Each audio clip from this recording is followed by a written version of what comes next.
कौन से ऐसे इलाके हैं जिनको हाई अलर्ट कर दिया गया है, इस पर भी हमने बात करनी है। और इसी के लिए हमने अपने नुमाइंदगान को आज आपके साथ रखा है कि हम उनसे इस वक्त फर्स्ट हैंड इन्फॉर्मेशन ले लें। हमें पेशावर से, क्वेटा से और इस्लामाबाद से हमारे नुमाइंदे ज्वाइन कर रहे हैं। पेशावर से हमारे साथ यासिर अली हैं, क्वेटा से हमारे साथ मोहम्मद अकरम है, जबकि इस्लामाबाद से नईम असगर हमारे साथ मौजूद हैं। बहुत शुक्रिया आप तीनों नुमाइंदगान का कि आपने हमें early in the morning join किया। हमें उम्मीद है कि आप भी उतने ही एक्साइटेड होंगे जितने हम सब एक्साइटेड हैं, और अपने अपने जो इलाके हैं, जो अपने अपने शहर हैं, उसके हवाले से आप लोगों ने अपडेटेड होंगे। सबसे पहले हम पेशावर का रुख करते हैं। यासिर अली हमारे साथ मौजूद है। यासिर, क्या सूरत हाल है? कल तमाम तर जो बड़ी सियासी जमातें हैं, इनफैक्ट सारी सियासी जमातों की इंतखाबी मुहिम इख्तिताम पजीर हो गई है। आप कैंपेन कैसी रही, और अब जो आप इंतखाबात को लेकर जोशो खरोश कैसा देख रहे हैं पेशावर में? जी बिल्कुल, पेशावर में कल जो इंतखाबात हो रहे हैं, लोगों में जोश और खरोश तो पाया जाता है। सिवाय एक पार्टी के तमाम पार्टियों ने यहाँ पर जो इंतखाबी मुहिम वो भरपूर मुहिम चलाई है। पीपल्स पार्टी के जो चेयरमैन है बिलावल भुट्टो सिर्फ वाहिद वो लीडर है जिन्होंने पेशावर में जलसा किया है। इसके अलावा किसी भी बड़े लीडर ने पेशावर में जलसा नहीं किया है। ताहम पेशावर की अगर बात की जाए तो पेशावर में तकरीबन 349 उम्मीदवार सूबाई और कौमी असम्बली की नशिस्तों पर मैदान में है, और जिसमें 135 के करीब आज़ाद उम्मीदवार भी मैदान में है। तो इस वक्त जो देखा जा रहा है तो यहाँ पर दो बड़ी जुमातों में मुकाबला जो हमें नजर आ रहा है वो तहरीक इंसाफ की जानिब से जो आज़ाद उम्मीदवार है, जिनके खैबर पख्तूनख्वा में तहरीक इंसाफ गुज़िश्ता 10 सालों से हुकूमत में रही है, और इस बार भी उनकी कोशिश है कि वो ज़्यादा नशिस्तें निकाल सके। इसके अलावा अगर बात की जाए तो जमीयत उलमा इस्लाम वो भी एक बड़ी जुमात बनकर आई है, क्योंकि वो भी 2002 से में हुकूमत में रही है। उसके अलावा हर हुकूमत में वो शामिल होते रहे। तो JUI की भी काफ़ी बड़ी जुमात है, और वो भी इस वक्त देखा जा रहा है कि वो भी जो खैबर पख्तूनख्वा की हुकूमत साजी में उनका भी बड़ा रोल हो सकता है।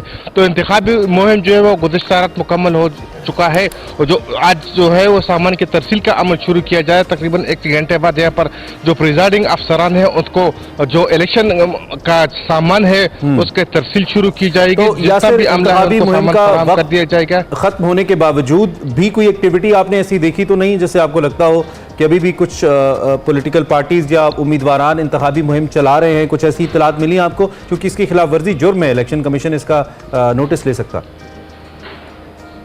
जी बिल्कुल नोटिस ले सकता है। ताहम चूंकि कल रात 12 बजे से जो इंतखाबी मुहिम है वो ख़त्म हो गई है, और आज सिर्फ इलेक्शन सामान की तरसील का अमल शुरू किया गया है। जो उम्मीदवारान है वो आज अपने जो कॉर्नर मीटिंग्स हैं वो कर सकते हैं, वो वहाँ पर वो शामिल होंगे। जो कॉर्नर मीटिंग है, जो अपने कारकुन है उस हवाले से जो आइंदा का अमल वो बना रहे हैं। तो इंतखाबी मुहिम जो है वो खत्म हो गया है। कहीं पर ऐसा नजर नहीं आ रहा है कोई उम्मीदवार जो है वो इलेक्शन मुहिम खत्म। नईम असगर भी चूंकि हमारे साथ मौजूद है इस्लामाबाद से, हम जरा वहाँ की सूरत हाल भी जान लेते हैं। नईम साहब, आप बताइएगा क्या एक्टिविटीज आपने देखी हैं अभी तक, क्या हो रहा है? जो इंतखाबी जोशो खरोश है वो कैसा है आवाम के अंदर? पब्लिक किसको किस तरह से ले रही है इन इलेक्शंस को? देखिए उर्मिला, वफाकी दारुल हुकूमत इस्लामाबाद ये शहर इक़्तिदार भी कहलाया जाता है, और यहाँ पर ये बाबुओं का शहर है। सरकारी मुलाजमीन है या बड़े बड़े सबसे अहम बाबुओं के दफ्तर के सामने तो आप खड़े हैं इस वक्त, जो सबसे अहम बाबू हैं आज। जी बिल्कुल ऐसा ही है। जी बिल्कुल ऐसा ही है। और यहाँ पे उस तरह से गहमा गहमी नहीं होती। और इस दफ़ा इस्लामाबाद में जिस तरह आपने बताया कि 3 कौमी असम्बली की नशिस्तें हैं, और यहाँ पर तकरीबन तमाम सियासी जमातों के उम्मीदवार अपना पूरा जोर लगा रहे हैं, लेकिन यहाँ पर उस तरह से इस दफ़ा गहमा गहमी नज़र नहीं आ रही। पहले भी यहाँ पे थोड़ा सा माहौल कूल ही होता है, लेकिन इस दफ़ा तो बिल्कुल ही यहाँ पर किसी भी बड़े सियासी जमात के किसी बड़े रहनुमा ने यहाँ पर जलसा नहीं किया, सिवाय जमात इस्लामी के मौलाना सिराजुल हक साहब यहाँ पर आए, उन्होंने जलसा किया। इसके अलावा किसी सियासी जमात के बड़े लीडर ने यहाँ पर जलसा नहीं किया। 10,83,000 से ज़ायद वोटर्स हैं, और जो वोटर्स इस्लामाबाद को तकसीम करें तो 2 हिस्सों में तकसीम किया जा सकता है। एक है सेक्टोरियल इलाका, जहां पर जो अमीर लोगों का पोश इलाका कहलाया जाता है, जबकि दूसरा इलाका है देही इलाका और कच्ची आबादियां। तो सियासी जमातों के जो रहनुमा है, जो उम्मीदवार है, वो सबसे ज्यादा कच्ची आबादियों का रुख कर रहे थे अपनी इलेक्शन कैंपेन के दौरान। और वो इलाके जहां पर मतलब आम रूटीन में ये वहां से गुजरना भी पसंद नहीं करते। तो लोगों ने भी, जो कच्ची आबादियों के लोग हैं, इस दफा उन्होंने खुल के अपनी दिल की भड़ास निकाली है इन उम्मीदवारों के साथ और उन्हें बताया कि आप लोग रूटीन में तो यहाँ कच्ची आबादियों में इन देहाती इलाकों की तरफ आना भी पसंद नहीं करते, इलेक्शन आया तो आप यहाँ पर आए हैं। तो कुछ इस तरह के दिलचस्प वाकयात हुए जिसके बाद उसके बाद उम्मीदवारों ने उस तरफ जाना भी पसंद नहीं किया। चले आप तो इलेक्शन कैंपेन जो है वो कल रात, ठीक है। अब मैं ये कह रहा था कि आप आज नईम ये खामोशी एंजॉय कर लें, क्योंकि कल के बाद सारा शोर वहीं पे होने वाला है जहां पे आप हैं, तो इसके बाद आप काफी मसरूफ रहने वाले हैं इस हवाले से। हमारे साथ मोहम्मद अकरम भी है क्वेटा से, बहुत खूबसूरत वादी है क्वेटा की और बहुत खूबसूरत हमारा सूबा है बलोचिस्तान का, और वहां से ये हमारे साथ मौजूद हैं। अकरम भाई, शुक्रिया हमें ज्वाइन करने के लिए। आपके पास क्या है ताज़ा तरीन आज के दिन को लेकर? जी बिल्कुल, जिस तरह से मुल्क भर की तरह जो है कोयटा में भी जो है इंतखाबी मामला थे, गुज़िश्ता पर जो ज़ाब्ता अखलाक बनाया गया था उसके मुताबिक तो वो बिल्कुल ख़त्म कर दिए गए। जो सियासी गहमा गहमी हमने देखी, अगर मैं ओवरऑल बलूचिस्तान की बात करूं तो कौमी असम्बली से बलूचिस्तान की जो है 16 नशिस्तों के लिए और जो है सूबाई असम्बली की जो है 51 नशिस्तों से के लिए जो है मुख्तलिफ सियासी जमातों के और आज़ाद उम्मीदवारों ने काफ़ी जो है ना जलसे जुलूस किए, कार्नर मीटिंग्स की, रैलियाँ निकाली। और कोयटा शहर में जो है सूबाई असम्बली के 9 हल्के हैं और जो है कौमी असम्बली के जो 3 हल्के हैं, यहाँ पर मुख्तलिफ सियासी जमातों के जो अकाबरीन थे, जो रहनुमा थे, उन्होंने रैलियाँ निकाली, कार्नर मीटिंग की और इसके साथ साथ जो है उनके जो हल्का अहबाब थे उनके साथ उन्होंने मुलाकातों का सिलसिला भी जारी रखा। तो जो हमारी इस दौरान जो है तमाम सूरत हाल के दौरान आवाम से बात हुई, अपने कैमरे से जो हम कैप्चर करते रहे, तो आवाम काफ़ी नाला हमें दिखाई दिए। उनका ये कहना था कि हर साल 5 साल के लिए लोग आते हैं, हमसे वोट की जो है अपील करते हैं, दावे करते हैं, तिफल तसलियाँ देते हैं, लेकिन जो तमाम सूरत हाल है जब वो विन कर जाते हैं उसके बरअक्स होती है। हमें रोड नहीं चाहिए, हमें जो है ना दीगर सहूलियात ख़ुसूसन जो टफ टाइल वाली सियासत नहीं चाहिए, हमें अपने बच्चों का बेहतरीन मुस्तकबिल चाहिए जिसमें रोज़गार सबसे अव्वलीन तरजीह है। बलूचिस्तान के मुख्तलिफ इलाकों में जो इस वक्त भी जो है रोज़गार के साथ साथ तालीम और सेहत की सहूलियात बिल्कुल नापैद हैं। कहीं पर लोगों को जो है बुनियादी सेहत के जो मराकज़ है वहाँ पर एक जो है डिस्पेंसर तक मौजूद नहीं होता, ये सहूलियात उन्हें चाहिए। बलूचिस्तान के साथ साथ जो कोयटा शहर के दूर दराज इलाके हैं वहाँ पर जब हम गए, हमने रिपोर्ट किया तो हर हल्के के अवाम ने यही कहा कि हमें सेहत की सहूलियात और रोज़गार चाहिए। जो उम्मीदवार थे उन्होंने तिफल तसलियाँ दी। इस तमाम सूरत हाल में जो वो जाते रहे, कॉर्नर मीटिंग्स करते रहे, रैलियाँ निकालते रहे, आवाम को कायल करते रहे, लेकिन सूरत हाल इसके बरक्स थी। गुज़िश्ता रात 12 बजे जब ये तमाम सूरत हाल ख़त्म हो गई तो आज देखना यह है कि ये उम्मीदवार आने वाले कल, जिसमें तकरीबन 22 से 23 घंटे रह गए, वो कल कामयाबी के बाद आइंदा 5 साल के लिए क्या लायामल इख्तियार करते हैं। मोहम्मद अकरम, ये अच्छी बात है कि आपने इस हवाले से बताया कि अवाम अब सवाल करती है और उसे करना भी चाहिए कि जो वोट लेने के लिए लोग आते हैं, ये 5 सालों में इनकी कारकर्दगी क्या है, ये किस तरह से करते हैं। अच्छा, दोबारा से हम आएंगे ज़रा यासिर अली की जानिब। आप ज़रा यासिर साहब ये बताइएगा, ऑब्वियसली आज प्रिजाइडिंग अफसरान और पोलिंग स्टेशन पर जो सामान की तरसील है उसका काम भी होना है, एक बड़ा सेंसिटिव मामला होता है, बहुत इंपॉर्टेंट इशू भी होता है। इसकी तरसील के लिए और ओवरऑल सिक्योरिटी को लेकर पोलिंग स्टेशन पे क्या इंतजाम आप देख रहे हैं? जी बिल्कुल, सामान की तरसील का काम जो है वो अब से थोड़ी देर बाद शुरू होगा और जो प्रिजाइडिंग अफसर है उनको जो पुलिस एहलकार है वो फराहम कर दिए गए हैं। पुलिस की निगरानी में, पाक फौज की निगरानी में यह सामान की तरसील की जाएगी। इसके लिए पेशावर में जिले इंतजामिया ने एक कंट्रोल रूम बनाया गया है जिसमें प्रिजाइडिंग अफसर की हर मूवमेंट को देखा जा रहा है। बाकायदा उनको कैमरे नस्ब किए गए हैं, हर पुलिस स्टेशन में कैमरे भी नस्ब किए गए हैं।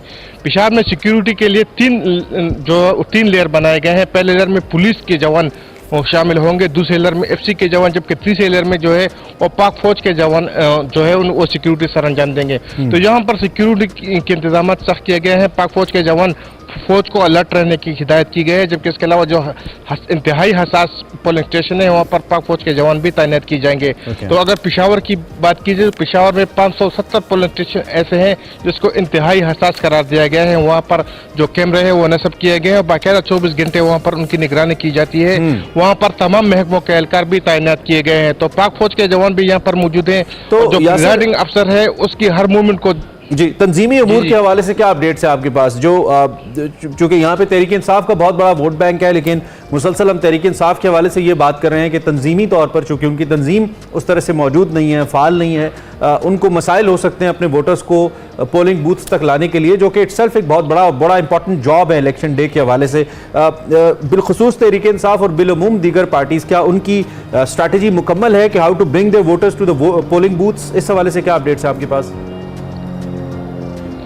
जी बिल्कुल, तमाम जमातों ने जो अपने जो इलेक्शन के लिए जो लायामल है वो तय कर लिया है। अगर तहरीक इंसाफ की बात की जाए तो तहरीक इंसाफ का जो सोशल मीडिया का जो विंग है वो बड़ा मजबूत है।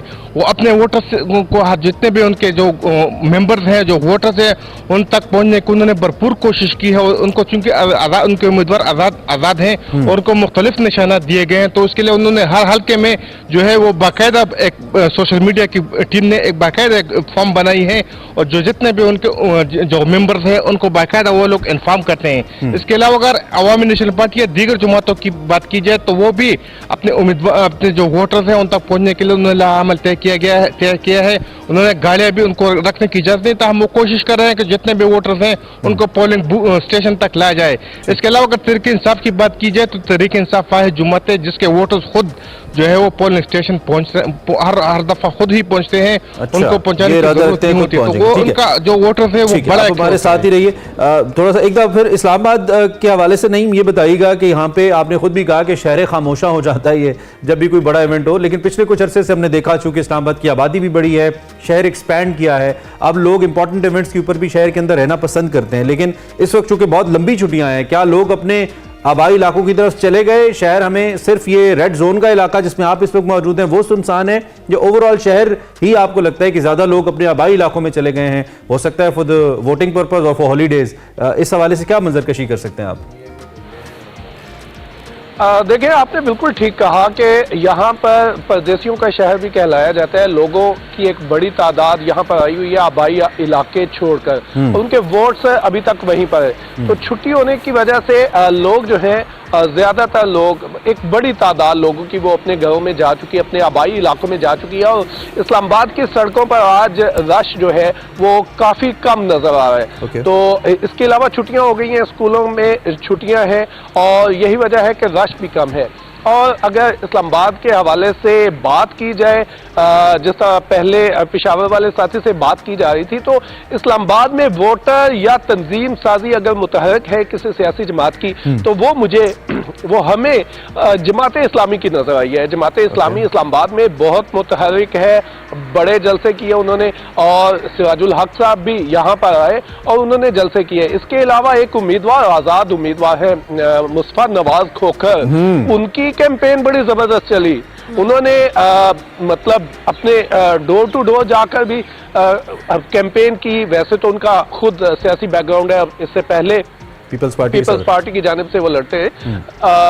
अब इस दफा वो आजाद लड़ रहे हैं और उन्होंने बहुत अच्छी कैंपेन की है। तो ये जो दो जमातें हैं, दो उम्मीदवार हैं, उनकी कैंपेन बड़ी जबरदस्त रही। पीटीआई की बात करें तो पीटीआई का यहाँ पर कोई उस तरह से कोई जलसा नहीं हो सका, कोई कॉर्नर मीटिंग नहीं हो सकी। पीटीआई के उम्मीदवार शुएब शाहीन, जो चेयरमैन पीटीआई के वकील भी रहे हैं और पार्टी के ओहदेदार भी हैं, वो यहाँ पर लड़ रहे हैं। लेकिन उनकी जानिब से वो खुद 2-3 गाड़ियों के साथ शहर में अपने हल्के में NA-47 में उन्होंने कैंपेन की, लेकिन कोई जिसे कहते हैं बहुत एक्सटेंसिव कैंपेन या बड़ी कैंपेन वो नहीं कर पाए। उनके साथ लोग भी बड़े कम होते थे जब वो निकलते थे कैंपेन पे। तो ये सारी कैंपेन थी कि आज रात तक ये कैंपेन मुकम्मल हो गई है। अब इस वक्त तमाम सियासी जमातें, और फिर मैं यहाँ पर सियासी जमातों में जिक्र करूंगा जमात इस्लामी का, उनके लोग इतने मुनज़्ज़िम हैं। वो आज सियासी जो पोलिंग स्टेशन है वहां पर पोलिंग स्टेशन के बाहर पहुंचे हुए हैं, अपने कैंपों के हवाले से वो इंतजामात कर रहे हैं। नून लीग के उम्मीदवार जो हैं, नून लीग के उम्मीदवार जो हैं वो भी काफी मुतहरक हैं, लेकिन डॉक्टर तारिक फजल चौधरी हैं और उनके जो साथी हैं वो इंतजामात कर रहे हैं, लेकिन अभी तक मुस्लिम लीग नून के लोग जो है ना वो मेरे ख्याल से आराम कर रहे हैं, लेकिन जमात इस्लामी के लोग जो है वो इस्लामी के लोग जो ज्यादा स्टेशन है उनके बाहर मुनज़्ज़म और एक्टिव नजर आ रहे हैं। चलें, ये अच्छी बात है। अब मोहम्मद अकरम की जाने भी जाते हैं, हमारे नुमाइंदे कोयटा हमारे साथ मौजूद हैं। अकरम साहब, जिस तरह से भी हम ओवरऑल वहाँ पे सिनेरियो की बात करें तो इमरान के सवाल को मैं दोबारा आपके आगे भी रखूंगी कि क्या इन जो तंजीमी मामलात हैं वहाँ पे मुख्तलिफ सियासी जमातें, जैसे इस्लामाबाद के अंदर हमें जमात इस्लामी एक्टिव नज़र आ रही है और इस यासिर भी हमें बता रहे थे, आपने वहाँ पे किस पार्टी को ज़्यादा एक्टिव देखा कि वो एक्टिवली अपने वोटर्स को इंगेज करने के हवाले से इकदाम कर रही है? बिल्कुल जी, ओवरऑल अगर हम बात करें कि कोयटा समेत खसूसन बलूचिस्तान के मुख्तलिफ इलाकों में जो है मकामी इलाकों में मकामी जो सियासी जमातें हैं उनका तो होल्ड काफ़ी रहा, मुतहरिक भी रहे। जिस तरह पश्तूनख्वा मैप है, जमीयत उलमा इस्लाम है, नेशनल पार्टी हो गई और इसके साथ साथ जो है ना बलूचिस्तान अवामी पार्टी है, ये तो कोयटा समेत बलूचिस्तान के मुख्तलिफ इलाकों में काफ़ी मुतहरिक रही। लेकिन जो सूबे के मुख्तलिफ जो हल्का जाते वहाँ पर हमने सियासी जमातों के साथ साथ जो है ना आज़ाद उम्मीदवारों को इस बार काफ़ी मुतहरिक देखा। आज़ाद उम्मीदवार जो कि आवाम के लिए उम्मीद की एक नई किरण बन के सामने आए थे, ये वो लोग हैं जो बाकायदा तौर पर किसी भी हल्के में किसी भी तरह से सियासी मामलात में आगे आगे नहीं थे।